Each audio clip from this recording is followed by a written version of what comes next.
I want to start by introducing our panel, Mr. Joseph Gordon-Levitt.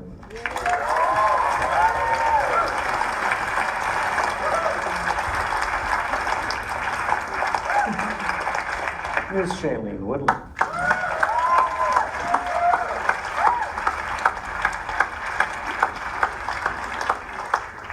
Multiple Academy Award winner Oliver Stone.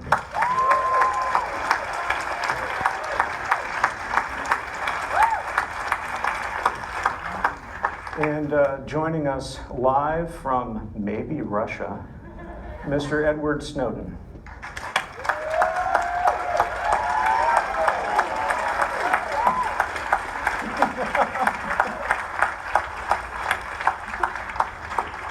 So my first question is for Ed.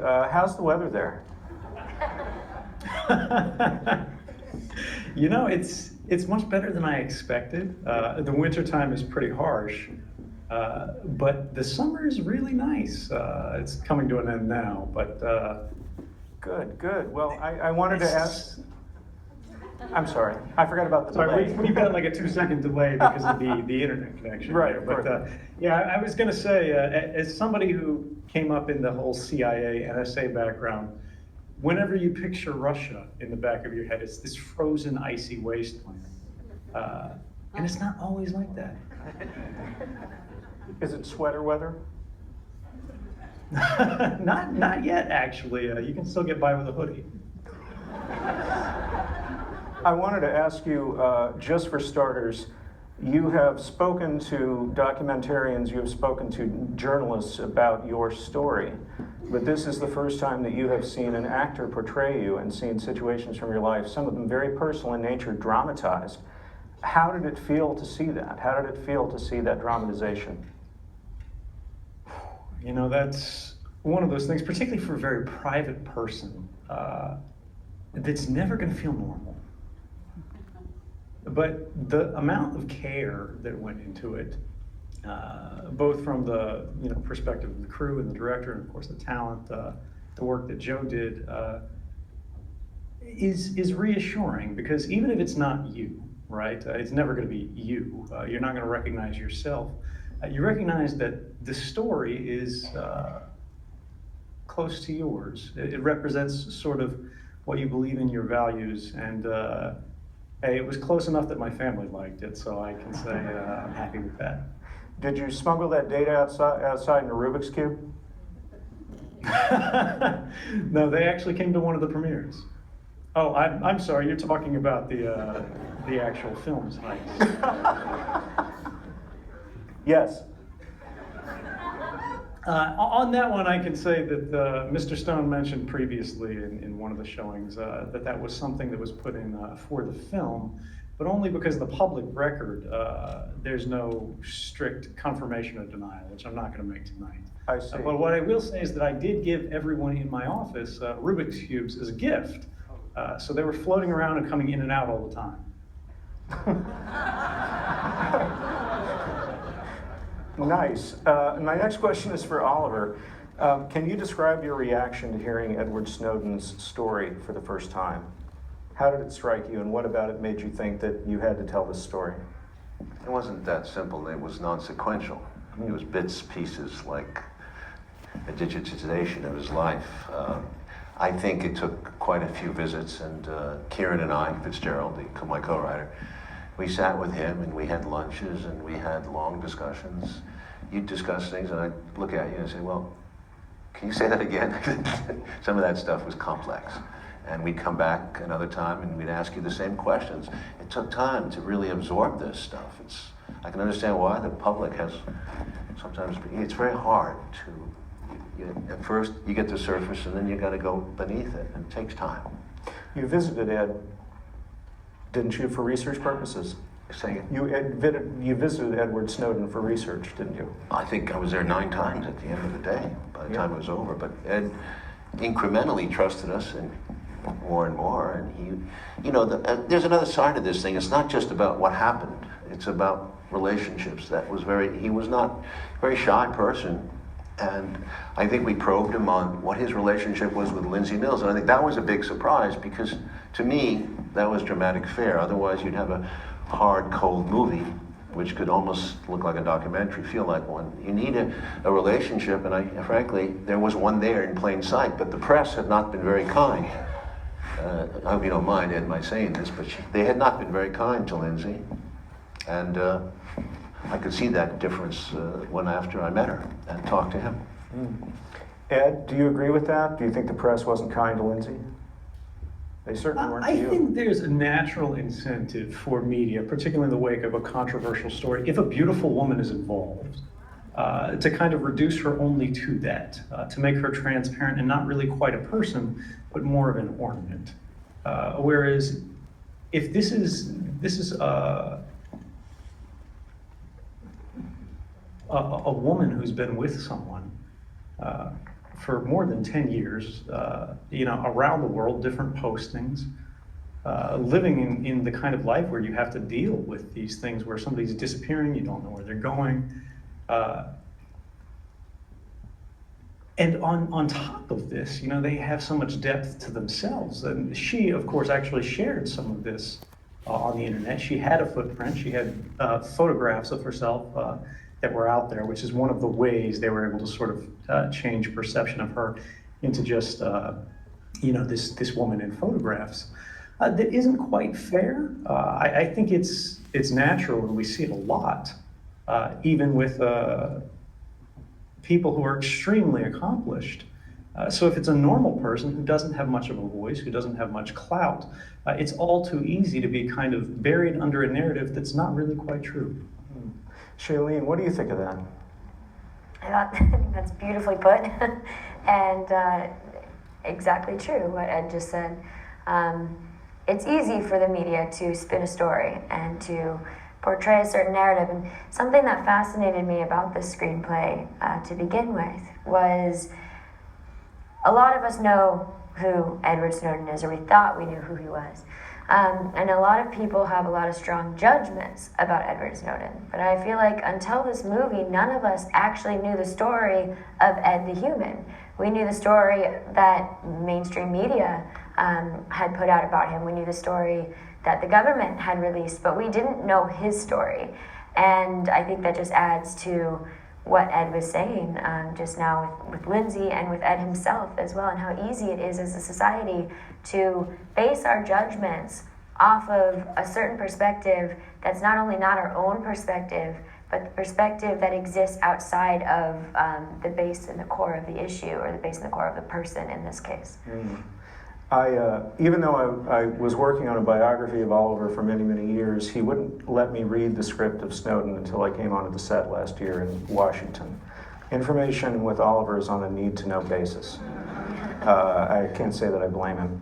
And I was surprised by the extent to which it is a love story. Like, the love story is what kind of anchors it. Can you talk a little bit about portraying these two characters, and have you played real characters before? What is the responsibility of the actor to playing a person who is not only a real person but is alive and is going to see this movie? Well, it gives you a lot to go on. When you're playing a fictitious character, you can't listen to them talk. You can't see how they stand or sit, or you have to kind of make a lot of that up. And when you're playing someone real, especially someone real and current, and where there's video footage and interviews that people have seen all around the world, then you're sort of. I like to take it as, well, this can be my inspiration, Right. Is there a responsibility? Yeah, there really is, and I mean, we talked about it for just a second. I hadn't had a chance to tell you, Ed. I'm pointing to the monitor down here because he's on there too. I can point up there. But we had our premiere last night here in New York, and Ed's mom and dad came, and I had not had a chance to meet them before, and I don't know if I've ever had as fulfilling an experience as an actor of feedback as that, because as an actor you're always sort of like, well, how was it? You want approval from your director, you want approval from your audience, you want hopefully it'll get good reviews or it'll get good box office or whatever, but But when you play a real person, and then their real mother and father come up to you and say thanks, and say, I saw my son and what you were doing, and thank you for doing this. They thanked me and said, I know this might attract criticism, and I want it. You know, his dad really made a point of looking me in the eye and saying thanks. And I've never experienced anything like that as an actor. That kind of positive feedback. Don't and forget two grandmothers. It really, you're right. Two grandmothers as well, and The whole clan. and a stepmom as well. Stepmom, that was really special. They forgive you, Ed. Don't worry. We covered all the bases. When I was at Oliver's offices going through his files for this book, none of them classified, so don't worry. I heard the two of you rehearsing. Right. I heard the two of you rehearsing an argument, one of the arguments in the movie. I didn't know you were in the office. All I knew was two people were having an argument that was so unbelievably emotional and loud that it was making the walls rattle 20 feet away. Can you talk a little bit about the experience of being an actor and being inside a scene of that kind of extreme emotion? What does it physically feel like? And do you leave it on the set after you go home for the end of the day? Well, I think it depends on the scenario and the movie that you're doing. And most of the time I am the kind of actor who does leave it the second that the camera stops rolling. If it's a really deeply emotional scene, sometimes it takes a while to sort of get your whereabouts back. But again, it's sort of dependent on the scenario. The scene that we did where Ed and Lindsay were fighting in Japan, I remember being really excited to do that scene in a way, because as an actor, I always find really dramatic, emotional scenes a challenge, but I find that challenge really like an opportunity to exercise the level of anger that you don't necessarily always elicit on a daily basis. Especially if you're going into something and you're not building. That scene was singular in the sense that it didn't start off, it started off charged, and then you had to build. And I find those, I don't know what your experience is like, but I always find those really fun in a way to do, because they are challenging to get yourself into that emotional state naturally and truthfully. Yeah. Joe? Yeah, I mean, I know what you mean by fun, in that it's, I love like, acting. Fun. Yeah, but it doesn't feel fun at the time, exactly. Yeah. But it's tiring, because also when you have a fight like that in real life, it lasts for as long as it lasts. But when you're shooting a scene where you're fighting like that, you're fighting like that for 12 hours. And Right. and that's one of the biggest challenges, is how to keep bringing it back. And like, okay, we got it. Now they're going to shoot it from 4 more angles. Yeah. And but that's movie acting. It's different than theater acting, and it's a challenge. But it's also, there's something, I love it. Ed, are you able to watch a scene like that and not kind of halfway cover your eyes?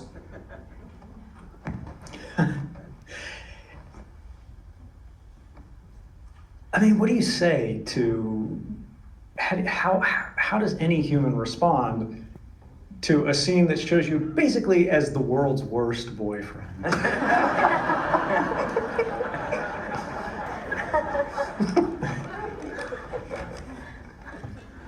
I mean, there's really not much more to say than that. But those things happen in every relationship. I think everybody struggles, particularly when you're in tense situations. When you're far from home, you're in a place where you don't speak the language. A lot of times you only have each other. But at the end of the day, I'd say it's not entirely unfair. Because I like to think I was a little bit better than that for most of the quiet periods. But there was real tension, and there was a real strain. There was a real cost on the relationship to holding secrets, things that you couldn't tell each other. And it really is true that I didn't tell her. She didn't know.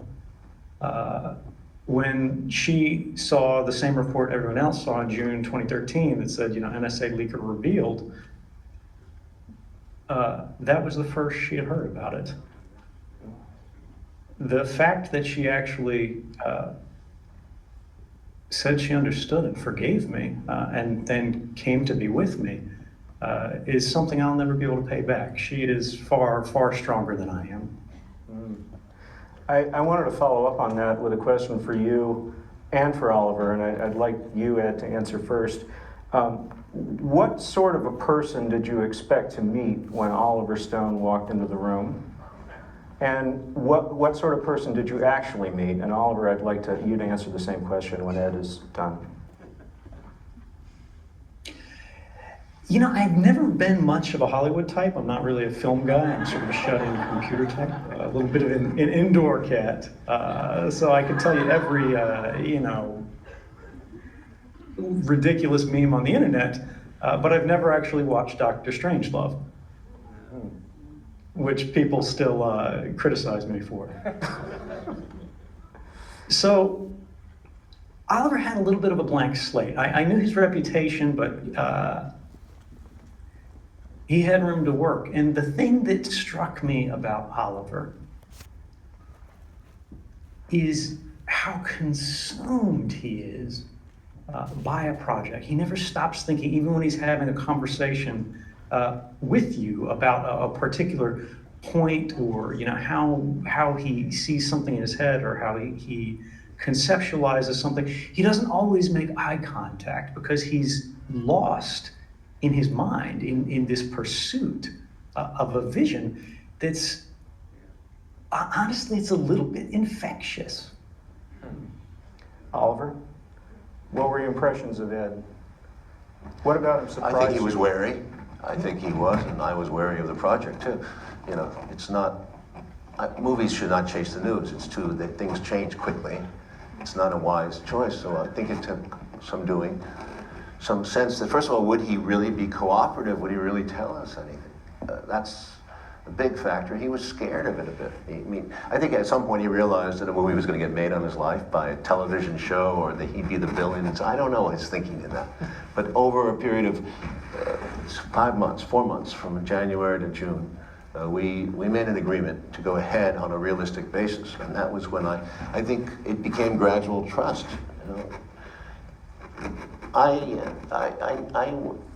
He was what he was, and I think Ed has been very honest from the beginning. He hasn't changed that much, except maybe a little more relaxed now. But still, he presented who he was to the world, very articulate, very resolute young man at 29 years old to do what he did. To me, I never would have had that kind of consciousness to do it. My only other example of it would have been Ron Kovic, who was paralyzed in Vietnam, who came back from that war and felt very strongly about it and put his life on the line. But this is a rare instance. Young people don't tend to do that. They tend to think along with the group. Right.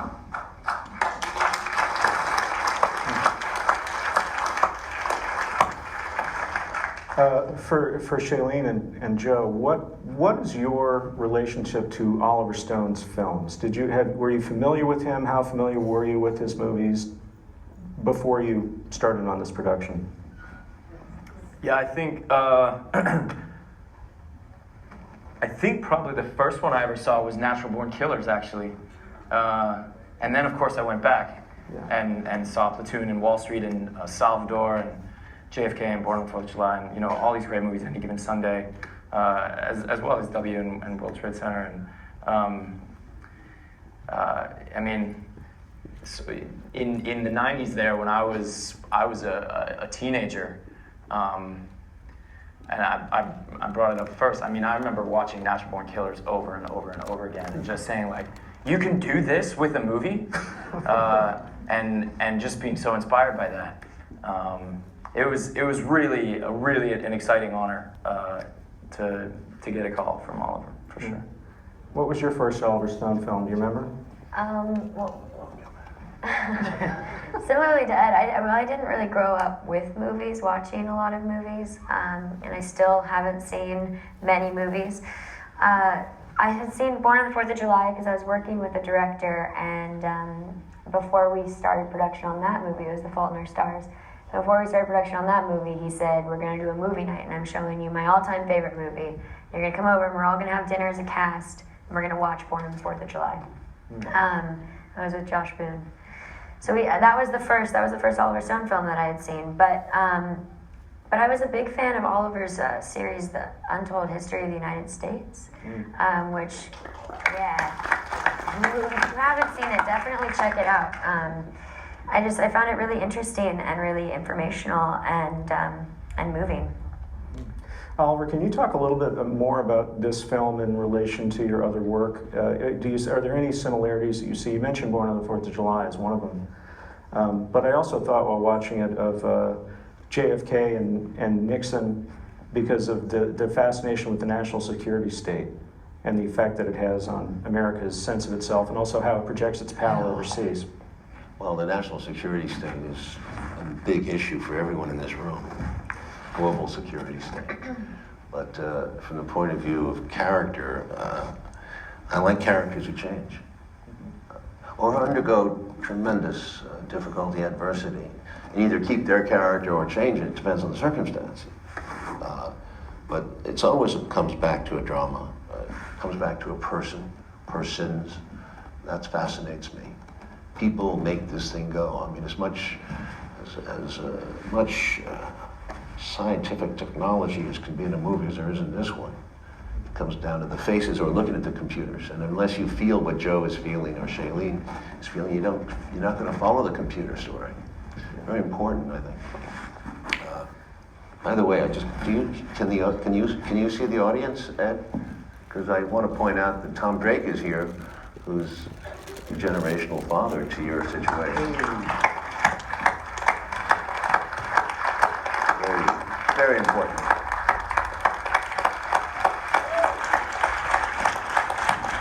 Very important role in this thing. But Tom taught Ed all the things not to do, which was to go legally into the system and complain. Ed, can you hear us? I could say a little bit about that real quick.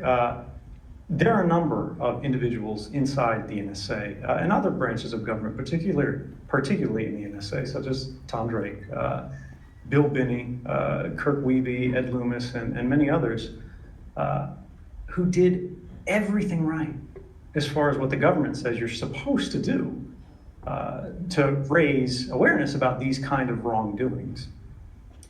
And the government treated them very, very poorly. Thomas Drake, he was a senior executive, one of the highest sort of levels of seniority you can attain within the National Security Agency. They actually have a special pay grade for these people called the Senior Executive Series or Senior Intelligence Series, as opposed to how everybody else gets paid, which is on a government scale sort of salary. It's called GS. But once he stood up and said, hey, I think these programs, this mass surveillance, exactly the kind of thing that we're discussing in the film, is violating the Constitution. It's violating everyone's rights. You can't do this. There's no law authorizing this. And even if there were, these kind of activities are unconstitutional, meaning you literally don't have the authority to pass a law without first amending the Constitution, because our Fourth Amendment prohibits these kind of unreasonable search and seizures, meaning roughly you can't spy on everybody in the country without showing a court or a judge or somebody that you have some reason to suspect that they're involved in criminal activity.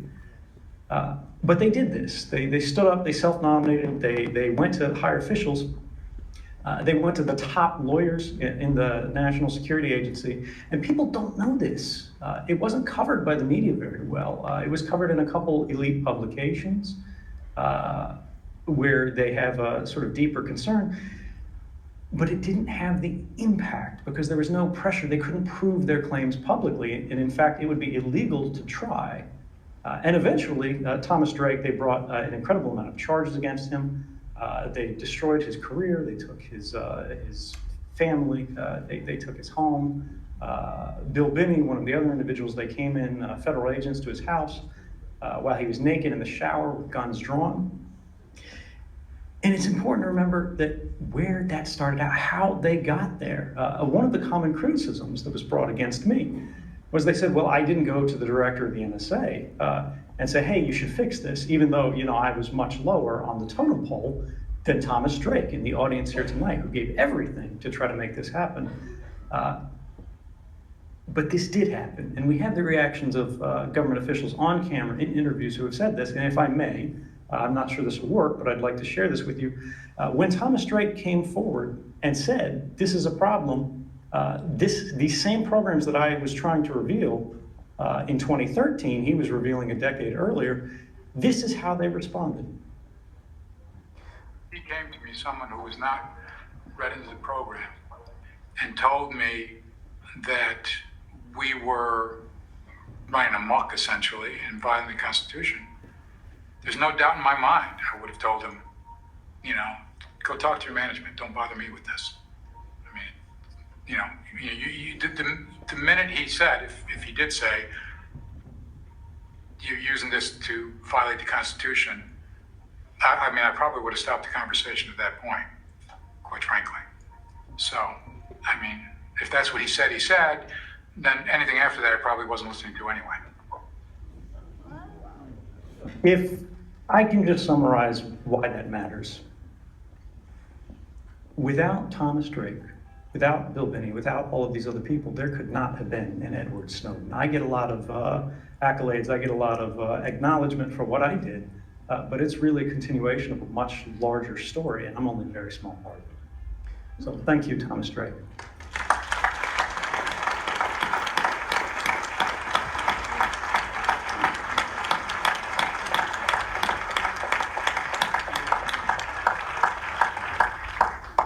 Ed, I want to follow up on that by asking you, and this is not going to be the first time you've heard this, notwithstanding all of the abuses that are depicted in this film, there are still people who would hear this story, hear your story, read about your story, and respond, well, you can't make an omelet without breaking a few eggs. If you aren't doing anything wrong, you have nothing to worry about. What would you say to someone who said that?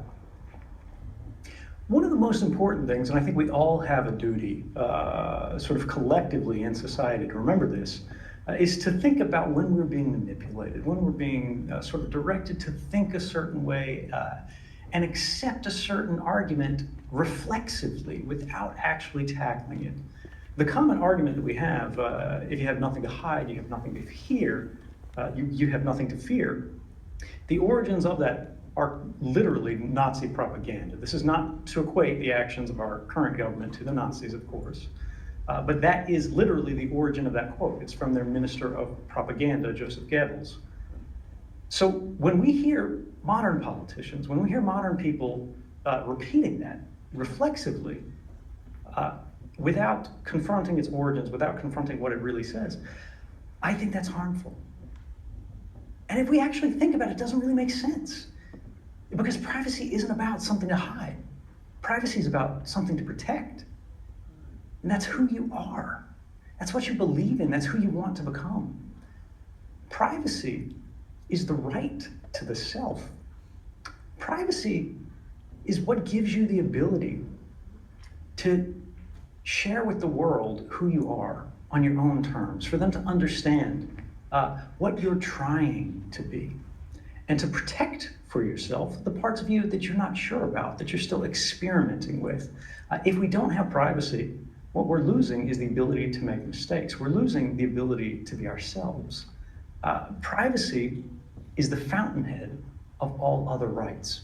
Freedom of speech doesn't have a lot of meaning if you can't have a quiet space, a space within yourself, within your mind, within the community of your friends, within your home, to decide what it is that you actually want to say. Freedom of religion doesn't mean that much if you can't figure out what you actually believe without being influenced by the criticisms and sort of outside direction and peer pressure of others. And it goes on and on and on. Privacy is baked into our language, our core concepts of government itself in every way. It's why we call it private property. Without privacy, you don't have anything for yourself. So when people say that to me, I say back, arguing that you don't care about privacy because you have nothing to hide is like arguing that you don't care about free speech because you have nothing to say.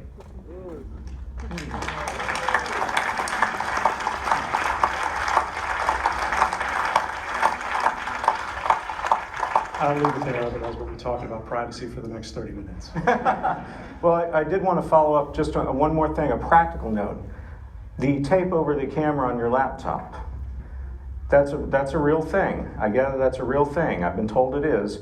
What other things can people do to guard their privacy? Because I tell you, I got tape on the camera on my laptop. After seeing this movie, it was like, that's the first thing I did. I went right home and went to the masking tape. It's really easy. If you use things like a Band-Aid, for example, it's not going to mess up your laptop because it's got sort of the cotton on the other side. And if you just want to use it, you just pull one end of the Band-Aid off and you're fine there. The challenge here, why this matters, right, is that the hardware of our computers, increasingly, we don't know what it's actually doing. Maybe there's supposed to be a light there. We don't know what the light's actually working. In some models of computers, the light can be bypassed. We lost him, but we'll get him back. We'll get him back. Oliver, do you put tape over your laptop camera now? Yeah. Sure. But it's about, it's encryption too, and it's all various forms of encryption, various companies selling it. And who knows what the NSA is up to. As James Bamford recently wrote, they got quantum computers they're developing now. It's pretty fast. So, back doors. I mean, how can you make a deal with the United States? How could you have a company and actually buy any equipment from this country, or much less submit your equipment to an American sale? There's so many tricks to this thing that way beyond most capacity to understand it. I think we've got Ed back. I'm sorry, did you want to finish what you were saying? Yeah, I mean, we could go as far into the sort of these voodoo hacks as we want. That's what I call them, the ones that are really rare, really impressive. But that's not actually the biggest problem for ordinary people. The biggest problem for ordinary people are things like password reuse, where you use one password for all of these different websites. One of those websites happens to get hacked. And of course, the way you log into that website is with your email address. So now they can use that password that they stole from that one site and try to use it to log into all of these other sites. See, oh, does this person have a Facebook account? Oh, does this person have a Gmail account? So there are programs called password managers that you can use to have a unique password for every site, where you only have to remember one password, but each site gets its own. You can use an encrypted communications program for making calls, which now are free and easy to use. They don't cost any money. And it means the typical kind of bulk surveillance, the mass surveillance that we see in the film, and it's happening all over the world, not just in the United States. It's important to understand this is a global problem. This is not just about our government. This is about all governments. Are sort of clothed. Right now, your communications, if you're just using your cell phone, picking it up and dialing someone, it travels electronically naked across our communications networks. Encryption is a way of putting sort of clothing on it as it goes across that hostile path, as it goes down the wagon trail. There are a lot of different applications for this. One of the ones that's the best respected right now is called Signal. It's in either of the app stores, and again, it's free, easy to use. And many others, it goes on and on. But the basic idea here is install an ad blocker, use different passwords for different sites. Have an antivirus or some basic program like that. It's not going to help you against the NSA, right? But for most people, the NSA isn't their biggest problem, right? If you want to stop the NSA from spying on you, the best way to do that right now, perhaps the only way we can do that given the disparity of resources, is through the political process. This is something that we're not hearing enough about in this campaign season right now. Nobody's talking about the Constitution. Nobody's talking about their rights. They're only, calling each other names. And I'm not sure that that's what we need right now. We need to be talking about more issues of substance, and the only way that's going to change is if we say something about it.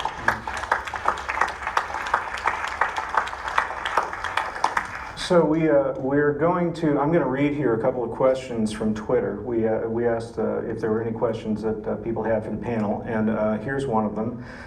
This is for Ed from Diamond Galaxy HQ. I'm Alex, and I'm age 15. How can citizens of United Nations countries make privacy a human right? When we think about this, The first thing we have to do is we have to act locally before we can act globally. We have the most influence on the officials who are closest to us. That may not be much, but it's something. We've got to start within our communities.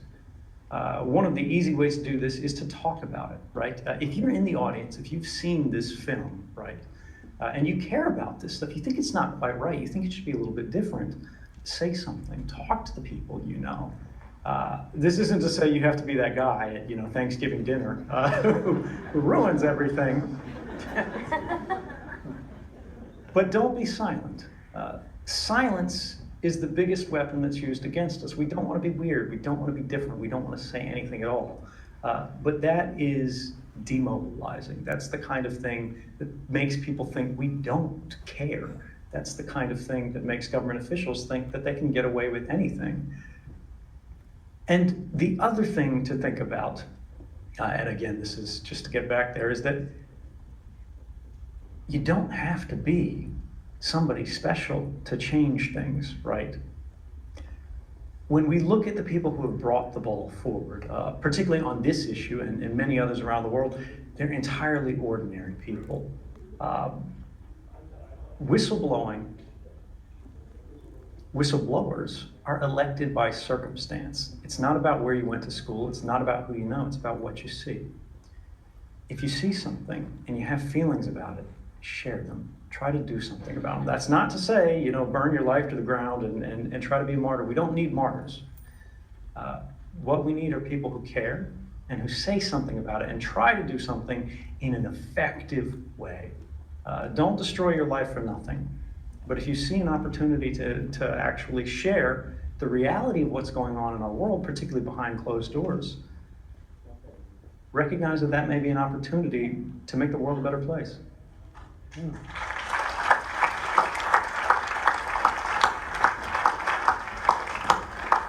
then we have another Twitter question. This is for Oliver. This is from Lauren Ashley 888. If you had to choose one message for people to take away from this film, what would it be? It's not a takeout restaurant. I really didn't do the film like this.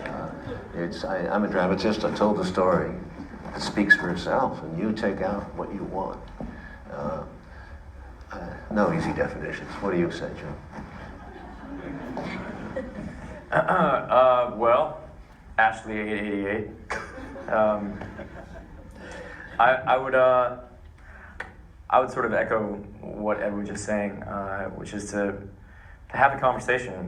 These are not simple questions, and I know nowadays everything's trying to be reduced to 140 character tweet length, clickbait, headline, and truth is you can't really effectively talk about these things at that length.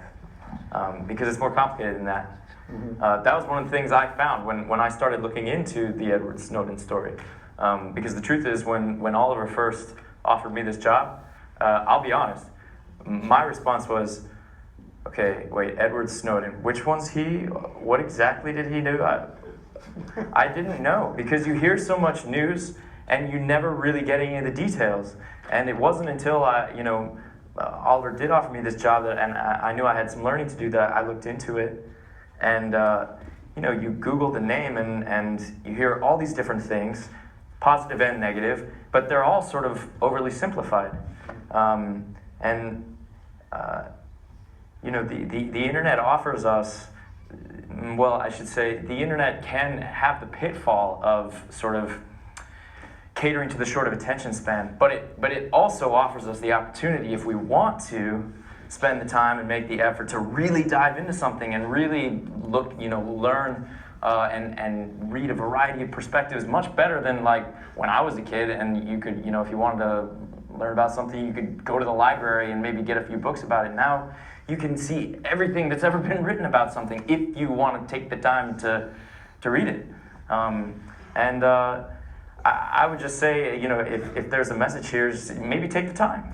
If you're interested in this, look into it, find out for yourself, and add, as Ed said, start a conversation.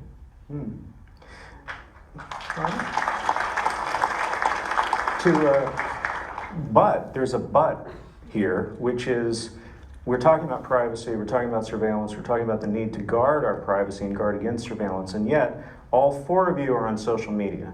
You're on Twitter, you're on Facebook. I mean, I don't do Snapchat and Instagram, you might be on there too. How do you balance the need to be a virtual person, to be in some way accessible to millions of strangers with the desire to protect your privacy? Is there even a way to do that? How do you navigate it? Well, for me, you know, this question gets asked a lot in interviews because of this film. And I think first off, we have to start looking at privacy beyond just social media, because oftentimes we think our privacy and our accessibility, we immediately think of Twitter, Instagram, Facebook, and those are real things to be conscious about, but it's not reduced to social media. And the thing with social media that I find is, I just joined for the first time earlier this year in like February. Did this whole internet social media world, but I get to choose what I put out. I'm in charge of the content. So I know that when I hit enter on that Twitter button, that information will forever be in the database of the internet, and that information will forever be public. What's so interesting to me, and something that I find more important to be aware of, or equally as important to be aware of, is the information I'm putting on the internet that I am not consciously choosing to make public is now being stored and being kept and accessible to others that I'm not choosing that information to go to. Right. So that would be my answer on that. Well, we have one very important order of business as we close tonight, which is in addition to releasing a new major motion picture, this week is Oliver Stone's birthday. His birthday is tomorrow. And so what I would like you to do is let's count down. We want to do this nationally. Okay, we got 800 theaters, and they're all going to sing Happy Birthday to Oliver. I'm going to count back from 5. Are you ready? Okay. 5, 4, 3, 2, 1. Happy birthday to you. Happy birthday to you. Happy birthday, dear Oliver. Happy birthday to you.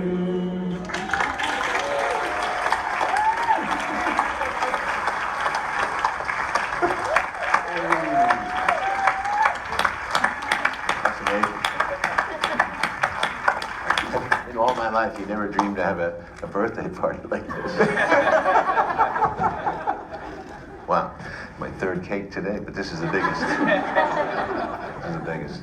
Don't tell people how many pieces you had. It could end up going to the CIA. All right. A lot more at stake there. All right. Thank you, everybody, for coming out. And thank you to Edward Snowden.